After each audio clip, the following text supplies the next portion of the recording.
ऐसे ही cartoon video देखने हमारे चैनल को सब्सक्राइब करें। नगर खजूरा में डमरू नाम का एक लड़का था जो कि बहुत ही डरपोक और कमजोर था। हर रोज की तरह डमरू अपने घर में बैठा हुआ था और उसकी माँ शांति अपना काम कर रही थी।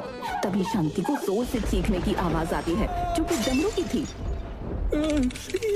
माँ माँ, ये मुझे मार डालेगी माँ। अरे क्या हुआ? कौन मार डालेगी? माँ, ये मुझे मार डालेगी माँ।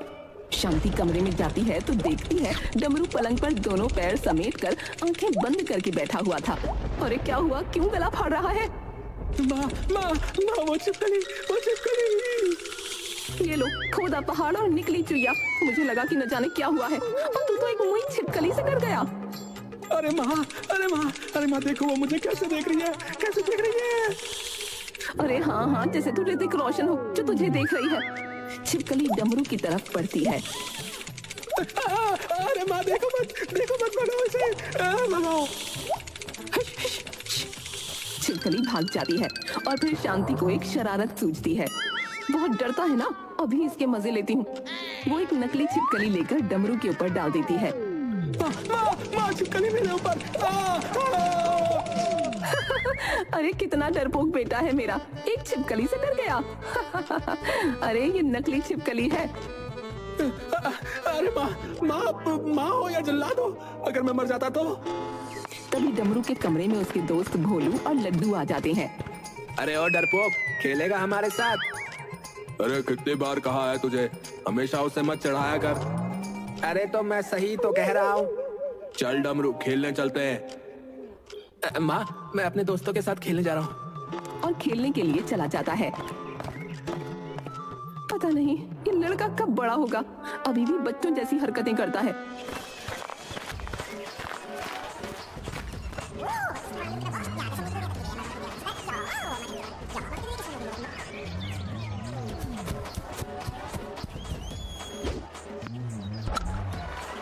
डमरू और उसके दोस्त क्रिकेट खेल रहे थे और डमरू फील्डिंग कर रहा था और भोलू बैटिंग।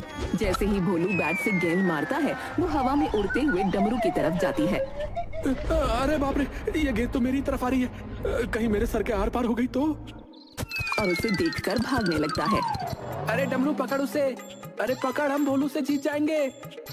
पर डमरू गेंद को देखकर इधर उधर भागता रहता है, फिर दूर जाकर मुंह पर हाथ रखकर आंखें बंद कर लेता है और एक जगह बैठ जाता है। जब आंखें खोलता है तब सभी बच्चे उसके आसपास होते हैं।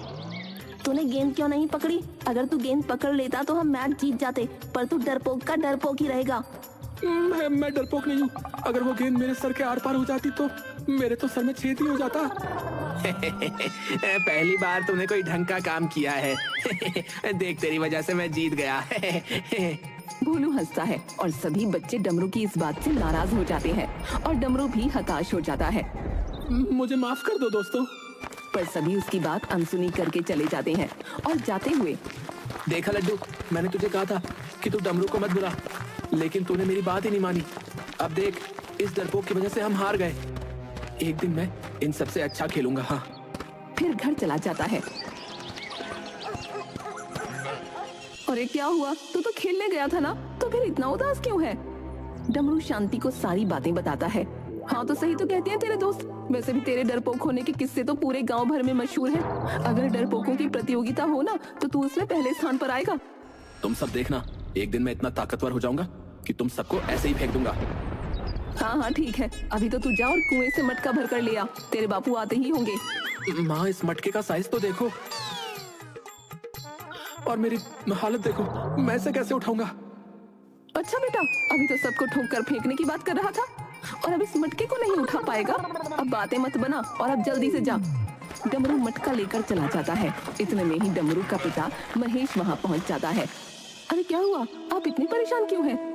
अरे परेशान ना हो तो क्या करूं बताओ। फसल अच्छी ना होने की वजह से जो पिछले महीने सेठ जी से उधारी ली थी वो उन्होंने 4 दिनों में जमा करने के लिए कहा है। पर उन्होंने तो 1 साल का वक्त दिया था ना। हाँ, लेकिन अब वो अपनी बात से मुकर रहे हैं। तो किसी ने कुछ ना कहा? अरे सभी लोगों की बहुत बहस हुई उनसे, लेकिन क्या करें, पैसे के आगे कोई किसी की सुनता है भला।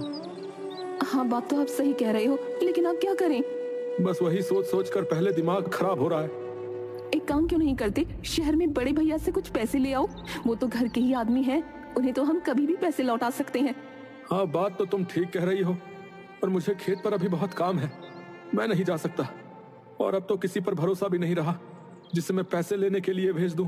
तो डमरू को भेज दो, अब तो वो बड़ा भी हो गया है। महेश कुछ देर तक सोचता है, तभी बाहर से मटका टूटने की आवाज आती है। शांति और महेश दोनों बाहर जाते हैं तो देखते हैं कि डमरू पूरा भीगा हुआ था और मटका भी पूरा जमीन पर गिरकर टूट चुका था। अरे ये मटका कैसे टूटा रे? वो मैं मटका लेकर आ रहा था और अचानक से तेज हवा चलने लग गई और ऊपर से मटका भी इतना भारी था तो मुझसे मटका नीचे गिर गया। अरे नालायक, घर का सबसे छोटा मटका भरकर लाने के लिए कहा था तुझे, लेकिन तुझसे वो भी ना हुआ तो किसी काम का नहीं है। तू नालायक का नालायक ही रहेगा। चल अब अंदर जा और कपड़े बदल ले। अरे क्या अभी भी तुम्हें लगता है कि मुझे डमरू को शहर भेजना चाहिए है? हाँ, अब तो डमरू का शहर जाना और भी जरूरी है, क्योंकि आपको तो पता ही है कि वो कितना डरपोक है। अगर हम उसे ऐसे ही घर पर रखेंगे तो वो कभी भी निडर नहीं बन पाएगा। तो मेरे हिसाब से तो हमें डमरू को उसके ताऊजी के यहाँ पैसे लेने के लिए भेज देना चाहिए। आखिर उसे भी तो घर की जिम्मेदारियों का एहसास होना चाहिए ना। महेश शांति की बात सुनकर सहमत हो जाता है। फिर सभी लोग खाना खाने के लिए बैठ जाते हैं। डमरू, तुझे कल जो है शहर जाना है तेरे ताऊजी के यहाँ। अरे वाह, ताऊजी के यहाँ? वाह वाह, बहुत मजा आएगा। आपको पता है पिताजी, ताऊजी मुझसे बहुत प्यार करते हैं और मुझे वहाँ बहुत अच्छा भी लगता है। बस ज्यादा आप खुश मत हो, मैं तुझे वहाँ किसी काम के लिए भेज रहा हूँ। अच्छा, और सुन, वहाँ से 2 दिनों में लौट आना, समझा? ठीक है पिताजी। डमरू अगले दिन ही शहर के लिए निकल जाता है। अपना ध्यान रखना, पहली बार मैं तुझे कहीं बाहर भेज रही हूँ, और हाँ, होशियारी से जाना। डमरू वहाँ से निकल जाता है। अरे वाह, अब मैं बड़ा हो गया हूँ, इसीलिए पिताजी ने मुझे इतने बड़े काम के लिए भेजा है। अब मैं सबको दिखा दूंगा कि मैं डरपोक नहीं हूँ, मैं अकेला ही शहर जाकर आया हूँ। फिर कोई भी मुझे नहीं चिढ़ाएगा, सब मुझे अपने साथ खिलाएंगे और फिर सब मेरे दोस्त बन जाएंगे। अरे वाह, बहुत मजा आएगा और मैं उस भोलू को भी मजा चखाऊंगा। तभी डमरू को पीछे से हॉर्न की आवाज सुनाई देती है। अरे बाप रे, इतना बड़ा ट्रक और इतनी सारी गाड़ियाँ। अगर मैं इस रास्ते से गया तो गाड़ियों के नीचे आकर ही मर जाऊंगा। इससे तो अच्छा है कि मैं जंगल के रास्ते से ही चला जाऊं। डमरू जंगल के रास्ते निकल जाता है।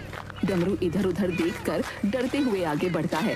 तभी उसे बहुत सारे जंगली जानवरों की आवाज सुनाई देती है। अरे बाप रे, मैं तो भूल ही गया था कि जंगल में तो जंगली जानवर भी होते हैं। अब मैं क्या करूंगा? ये तो लोमड़ी के रोने की आवाज है, और लोमड़ियाँ तो तभी रोती है ना जब आसपास कोई भूत प्रेत या पिशाच हो। डमरू बेटा तू तो गया। जय हनुमान जी, बचा लेना मुझे। जय हनुमान ज्ञान गुण सागर, जय हनुमान ज्ञान गुण सागर, जय कपीस तिहु लोक उजागर। आगे आगे क्या था? आगे क्या था?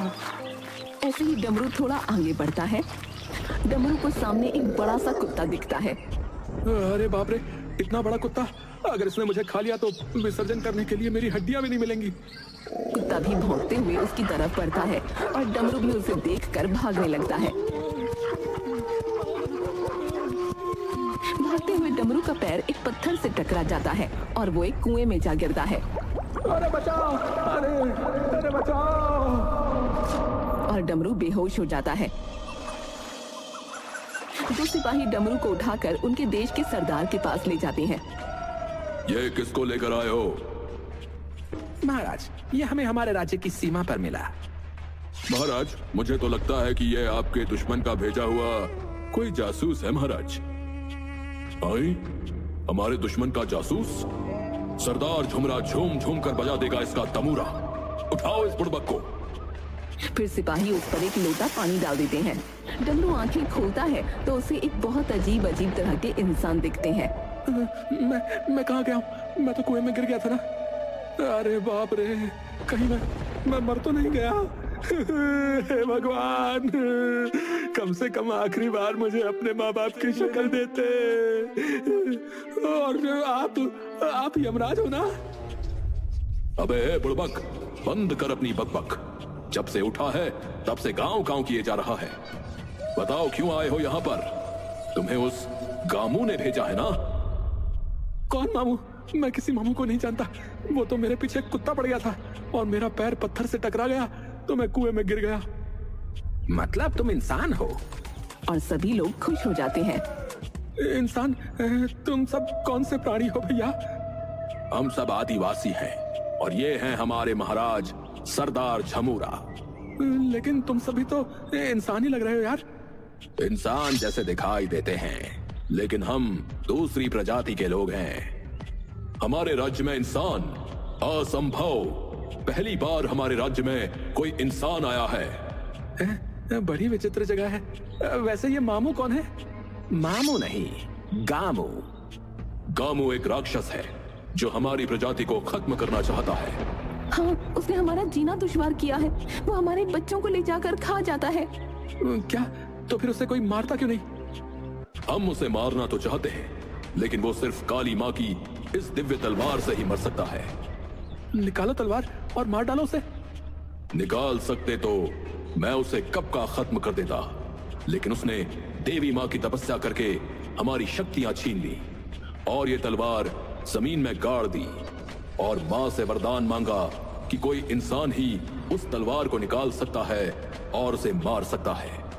पर उसने हमारे राज्य के आसपास ऐसा घेरा बना दिया था कि कोई भी इंसान उसे पार नहीं कर पाया था। पर आज तुम न जाने कैसे यहाँ पर पहुंच गए। भैया, आप हमें बचा सकते हैं। क्या आप हमारी मदद करेंगे? और सभी लोग डमरू के आगे घुटनों के बल बैठ जाते हैं।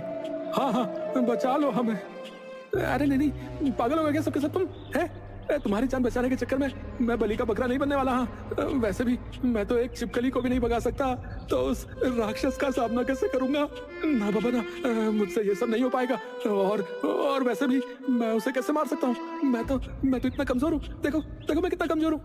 लेकिन इंसान तो हो तुम, हमारी पहली और आखिरी उम्मीद हो। मैं तुम्हारे हाथ जोड़ता हूँ, मान जाओ।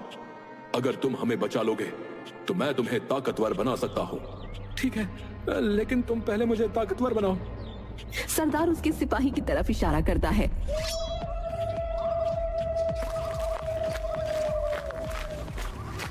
और फिर दो सिपाही एक कटोरे में कुछ ले आते हैं।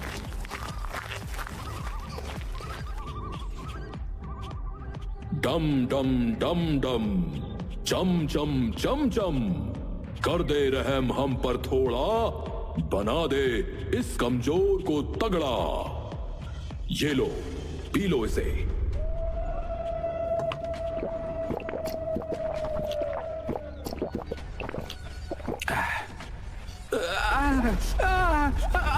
ये तुमने क्या पिला दिया मुझे? आई, कोई माँ, मुझे इतना दर्द क्यों हो रहा है? अरे मोरी भैया। फिर डमरू के शरीर का मांस बढ़ने लगता है और कुछ ही पल में डमरू हट्टा कट्टा बन जाता है। डमरू खुद को देखकर बहुत खुश हो जाता है। डमरू देवी माँ के पास जाकर हाथ जोड़ता है और देवी माँ के सामने एक तलवार पत्थर में अंदर जमी हुई थी, उसे निकाल लेता है। तभी एक सिपाही घबराते हुए वहाँ पहुँच जाता है। महाराज महाराज, वो राक्षस फिर से आ गया। क्या राक्षस? अरे भागो यहाँ से। सभी लोग इधर उधर भागने लगते हैं और एक जगह पर छुप जाते हैं। तभी राक्षस हंसता हुआ वहाँ पहुँच जाता है।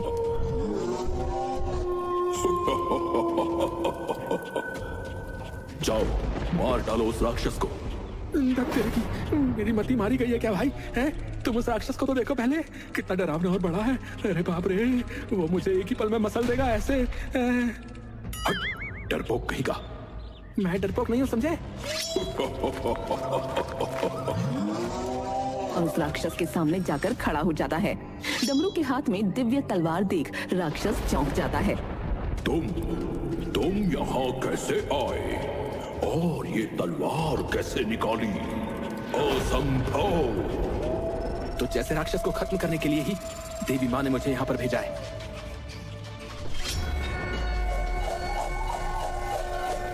और एक ही बार में तलवार फेंक कर उसको खत्म कर देता है। राक्षस वहीं जलकर भस्म हो जाता है।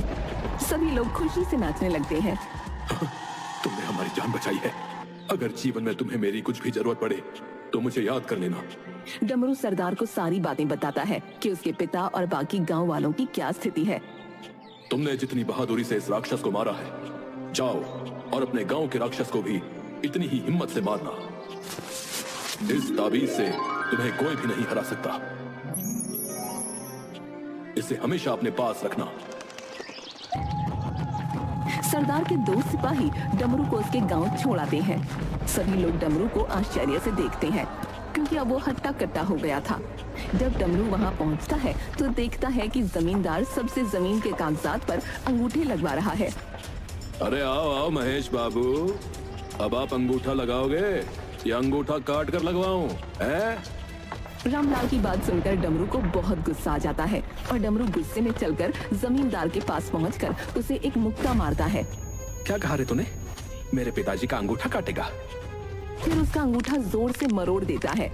अरे छोड़ दे मुझे। अरे अब क्या मेरा अंगूठा तोड़कर ही दम लेगा? अरे मुझे छोड़ दे, मैं तेरे हाथ जोड़ता हूँ। छोड़ दूंगा, लेकिन तुझे सभी गांव वालों की जमीन वापस करनी होगी। तूने सबको 1 साल की मोहलत दी थी, मजेदार कहानी देखने तो के लिए 1 साल हमारे बाद चैनल को आकर अपनी सब्सक्राइब उधारी ले जाना। ठीक है, पर पहले मुझे छोड़ दे। फिर जमींदार अपनी धोती पकड़कर अपने चमचों के साथ भाग जाता है और डमरू अपने माँ पिताजी को लेकर घर चला जाता है। अरे ओ डमरू लाल, यहाँ से जब गया था तब तो इतना कमजोर और डरपोक था, जब वापस आया तो तूने तो बदल ली अपनी काया, कैसे रे? फिर डमरू अपने माँ पिताजी को सारी बातें बताता है।